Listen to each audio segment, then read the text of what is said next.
दोस्तों, आपने कभी सोचा है कि इस पूरी दुनिया की शुरुआत किससे हुई?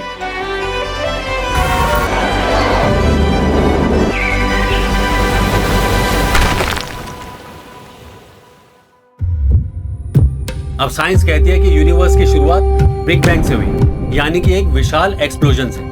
लेकिन हमारी प्राचीन भारतीय परंपरा कहती है नाद, यानी साउंड से ही सृष्टि का आरंभ हुआ। अब ऋग्वेद में लिखा है नाद ब्रह्मा, यानी साउंड ही ब्रह्मा है और साउंड ही परम सत्य है। मतलब ये कि जो वाइब्रेशन पूरे कॉस्मोस में गूंज रही है वही भगवान का स्वरूप है। और ये सिर्फ फिलॉसफी नहीं, मॉडर्न फिजिक्स भी यही कहती है कि हर चीज वाइब्रेशन है। मैटर हो या फिर एनर्जी, एटम के अंदर पार्टिकल्स लगातार वाइब्रेट कर रहे हैं। तो एंशिएंट विजडम और मॉडर्न साइंस दोनों ही एग्री करते हैं कि sound is equal to creation. पुराणों में कहा गया है कि जब कुछ नहीं था, केवल शून्य था, तब एक ही सटल साउंड उत्पन्न हुई, ओम। तो ये ओम सिर्फ एक शब्द नहीं बल्कि कॉस्मिक वाइब्रेशन है। मंडूक्य उपनिषद कहता है ओम ही पास्ट है, प्रेजेंट है और फ्यूचर है, और इससे परे जो भी कुछ है वो भी ओम ही है। अब अगर हम माइथोलॉजी की तरफ देखें तो भगवान शिव का डमरू इसका प्रतीक है। कहते हैं कि जब भगवान शिव ने तांडव किया और डमरू बजाया, तब उसमें से जो वाइब्रेशंस निकले वही संस्कृत के 14 महेश्वर सूत्र बने, और इन्हीं से आगे चलकर पूरी संस्कृत भाषा और व्याकरण का विकास हुआ। यानी साउंड से ही अक्षर निकले और अक्षरों से ही ज्ञान। अब एक और कथा है ब्रह्मांड की उत्पत्ति की। कहते हैं कि जब भगवान विष्णु शेषनाग पर योग निद्रा में थे, तब उनके नाभि से कमल निकला और उसमें से ब्रह्मा जी प्रकट हुए। अब ब्रह्मा जी ने सबसे पहले जिस चीज को मैनिफेस्ट किया वो था शब्द। वेदों में से शब्द ब्रह्मा कहा जाता है। ऋग्वेद में मंत्रों को श्रुति कहा गया है, यानी सुना हुआ ज्ञान। लिखित रूप बाद में आया, लेकिन शुरुआत में साउंड के जरिए ही ज्ञान पीढ़ी दर पीढ़ी पहुंचाया गया। और इसका कारण यही था कि शब्द और वाइब्रेशन को डिवाइन माना गया। और यही कारण है कि सामवेद में मंत्रों को गाकर प्रस्तुत किया गया है। और ये कोई साधारण संगीत नहीं था, बल्कि हर स्वर, हर लय कॉस्मिक ऑर्डर से जुड़ी हुई थी। अब ऐसा माना जाता है कि सामगान सुनकर एनवायरनमेंट में पॉजिटिव वाइब्रेशन फैलती है और साधक की चेतना ऊंची अवस्था में पहुंचती है। अब इस तरह हम देखें कि चाहे शिव का डमरू हो या विष्णु जी का शंख हो या वेदों का उच्चारण, इन सब में एक जगह एक कॉमन फैक्टर है, वो है नाद, यानी कि वाइब्रेशन, यानी कि साउंड ही सृष्टि का मूल है। अब जरा साइंस की नजर से देखते हैं। अब फिजिक्स कहती है साउंड एनर्जी एक वेव है, यानी वाइब्रेशन इन ए मीडियम। लेकिन क्वांटम फिजिक्स इससे भी गहराई में जाती है और कहती है कि universe itself is a vibrating field.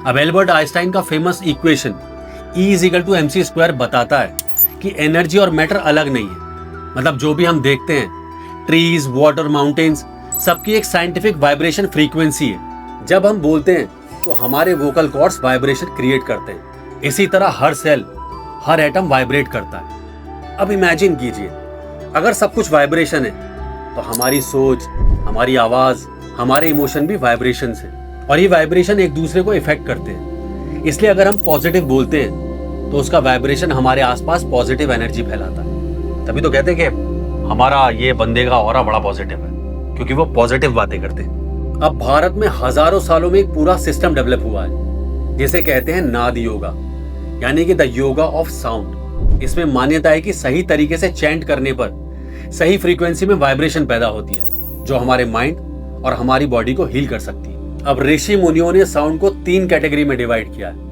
पहला है वैखारी, यानी कि जो शब्द हम बोलते हैं। दूसरा है मध्यमा, जो थॉट या मन में वाइब्रेशंस होती हैं। तीसरा है पश्यंती, एक सटल साउंड, जो कि एक सटल इनर साउंड है जो ध्यान में अनुभव होती है। और अंत में है परा, जो कि अनाहत नाद है, यानी कि कॉस्मिक साउंड है, जिसे केवल हम गहरे ध्यान के बाद ही महसूस कर सकते हैं। अब इसी अंडरस्टैंडिंग के आधार पर मंत्रों का विकास हुआ।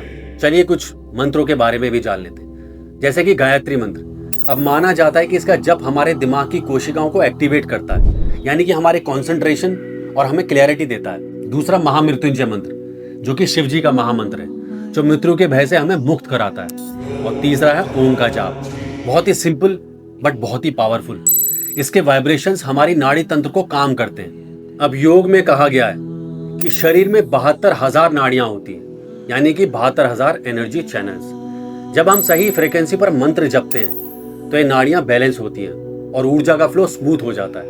अब आजकल साइंस भी कहती है कि जब हम डीप चैंटिंग करते हैं तो वेगस नर्व स्टिमुलेट होती है। इससे हमारा हार्ट रेट कम होता है, ब्लड प्रेशर स्टेबलाइज होता है और हमारी एंजाइटी कम होती है। यानी वो बातें जो हजारों साल पहले स्पिरिचुअल प्रैक्टिस में थी, अब मेडिकल रिसर्च में भी साबित हो रही हैं। अब सिर्फ हमारे हिंदू धर्म में ही नहीं, बल्कि हर धर्म में साउंड प्रैक्टिसेस होती हैं। जैसे इस्लाम में अजान, जिसकी आवाज बहुत दूर तक जाती और एक कलेक्टिव एनर्जी क्रिएट करती है। और क्रिश्चियनिटी में चर्च कॉयर्स, जो कि एक ग्रुप चैंटिंग जिसमें हार्मनी पैदा होती है।